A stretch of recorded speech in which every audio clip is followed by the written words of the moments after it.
Punta natin ng Stereo TV. Panoorin natin. Mapasyalan natin ang Stereo TV. Kasi may mga ganitong lupa na nagkalat dito sa hagdan. Delikado po yan at nadulas sa pakan. Kaya hindi lang sapat nito yung dahan-dahan. Dapat talaga ingat. At kaya tinawag po ito na Barangay White Beach kasi nung una po, pure talaga na pero sa kalaunan, syempre nag-improve po tayo. So, kaya pinayuan na ng mga muli po. Kasi ang Barangay White Beach, ang oldest talaga sa Dinagat Islands, 169 a year na naitayo itong pinaka-luma talaga na lungsod ng Dinagat Islands. Red Mountain. Ito na. Punta natin ng Kaya ba? Stereo TV. Panoorin natin. Ay kailangan mo para hindi ka ma-out of balance. So, kasi Mapasyalan natin nasasandalan na ang Stereo TV. dito, wala na. Nagtatahan mo pa kasi may mga ganitong lupa na nagkalat dito sa hagdan. Delikado po yan at nadulas sa pakan. Kaya hindi lang sapat dito yung dahan-dahan. Dapat talaga ingat. At kaya tinawag po ito na Barangay White Beach kasi nung una po, pero sa kalaunan, syempre nag-improve po tayo. So, kaya pinayuan na ng mga muli po. Kasi ang Barangay White Beach, ang oldest talaga sa Dinagat Islands. Punta tayo sa Red Mountain. Grabe ko sa Panamit ay lalaki. Ito lang. Punta natin ng Kaya ba? Stereo TV. Panoorin natin. Sumupay na. Ay kailangan mo para hindi ka ma-out of balance. Kasi Mapasyalan natin nasasandalan na ang Stereo TV. wala na. Kailangan pa kasi may mga ganitong lupa na nagkalat dito sa hagdan. Delikado po yan at nadulas sa pakan. Kaya hindi lang sapat dito yung dahan-dahan. Dapat talaga ingat. At kaya tinawag Red Mountain. yan, so eksakto alas 12, tingnan natin dito sa bahagi nito ng Cagdianaw. Mula doon sa town proper ay nag-travel lamang tayo ng mahigit 2 minutes bago narating itong bungan o panan nitong kabundukan. So, Red Mountain.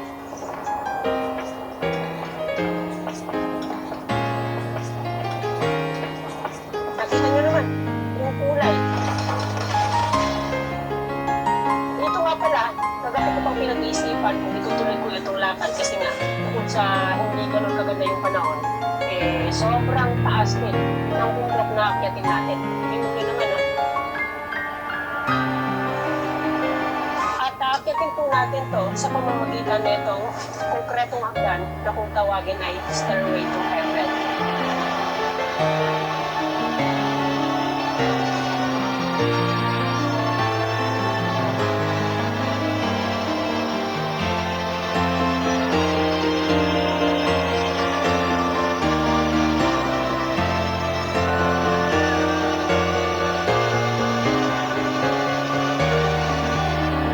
So dito, una kong napansin, etong mga bagong tanim na puno. May mga ganitong kahoy. At eto, ay pinagtaniman na nila ng mga puno. So malaki yung tulong din, itong ginawang hagdan kasi mas madaling ma-access itong bahagi na ito ng bundok. At mas madaling makakapag-planting yung mga magpupunta dito.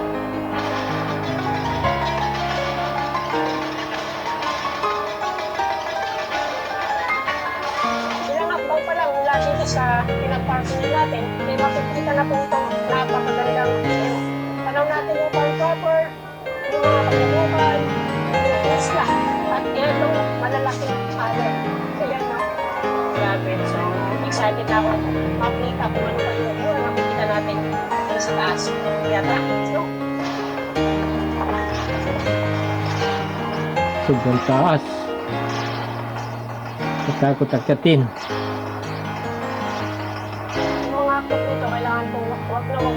kalimutan na magdala ng tubig kasi siguradong uuhawin kayo dito. At sa mga akyat dito, siguraduhin lang natin na yung mga ganitong plastic na bitbit natin pataas, kaya dala din natin pababa. Itapon natin ng maayos yung mga ganitong basura kasi nakakahiya naman kung yung basura lang natin yung makikita dito. Tingnan nyo. Wala pong ganong puno dito, pero mapapansin po natin yung kalinisan.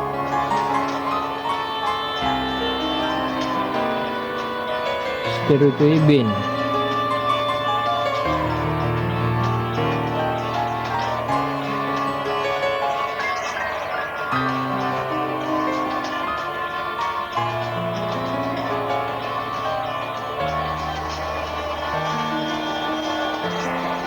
Grabe.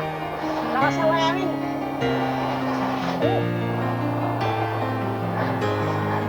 Tingnan nyo naman yung view. Ilang metro pa lang yung layo natin mula dun sa baba. Tanaw po natin itong bahagi ng dagat na ala Red Sea. Siya, tingnan nyo naman yung tubig, oh.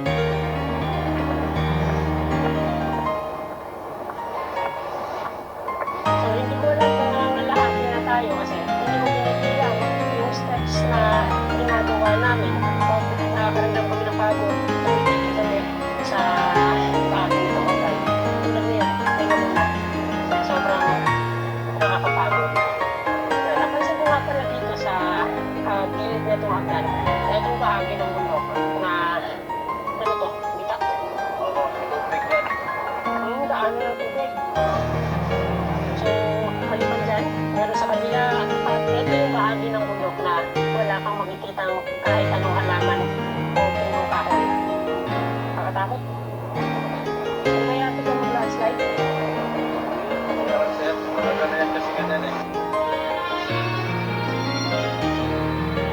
Taas. Spiritual bin nga. Paalala ko lang po sa mga kaibigan natin umakyat dito.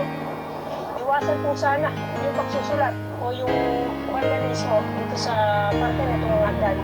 Nakita nyo naman yung mga pangalan sa bawat hagdan na hindi naman maganda tingnan para sa mga first timer o sa mga unang akyat dito sa hagdan. So panatilihin po sana natin yung malinis at maayos na kondisyon na itong stairway para mas ma-enjoy ito ng mga bisita at turista na papasyal dito sa taas.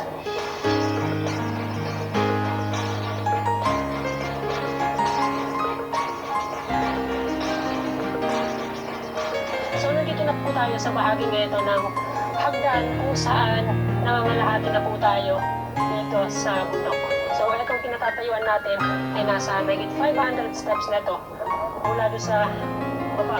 So kung kanina, mula doon sa una hanggang dito sa mahigit 500 steps ay madali lang. Nakakatakot man, pero dahil na sa may guardrails, kaya hindi doon kadaling ano. Pero mula dito sa bahagi nito ng konkretong hagdan, dito na, nag-umpisa. Yung walang stairway to heaven na hagdan. Yung naman, walang hawakan. Taas. Matarik pa. Doble na ano pa kasi malakas yung ihip ng hangin. Wala tayong pwedeng makapitan kung halimbawa may tutulak tayo ng hangin. So, tingnan natin kung gaano kadelikado umakyat ngayon na ganito kalakas yung hangin dito sa taas.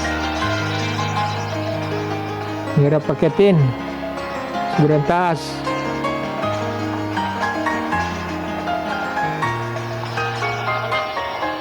Kailangan pagkamakit. Oras, malulunod.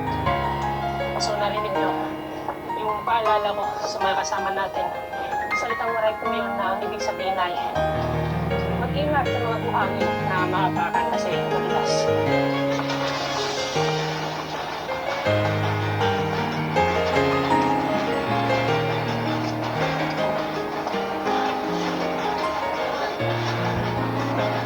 Grabe, parang naiinyo ako.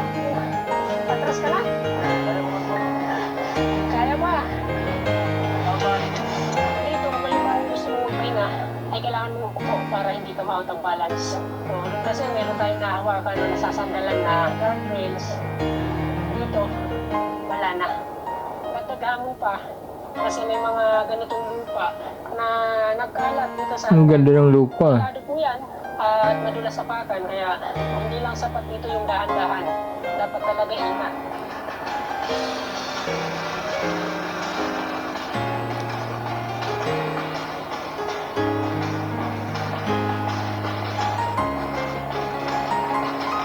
Ang ganda tingnan, itong view, pero Pagkatakot. kung umpisa mo ng humakbang pakyat, siguraduhin mo lang na huwag kang lilingon kasi nakakalula. As in, super.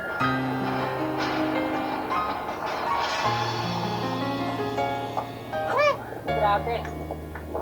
Talaga namang nakakapanginig ng tuhod. Namin, nakikita natin, habang paakyat tayo dito. Dito nga pala, mapapansin yung putol na yung ulan o hanggang ako na lang ito kompletong hanggan. At medyo malayo pa kung kailangan natin ang gabi. Para marating yung putol.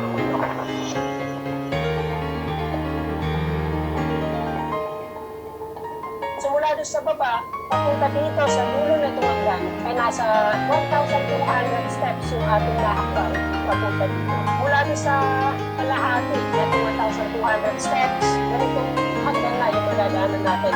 Wala nang Punta natin yung ano, Stereo TV. Panoorin natin. Mapasyalan natin. Stereo TV.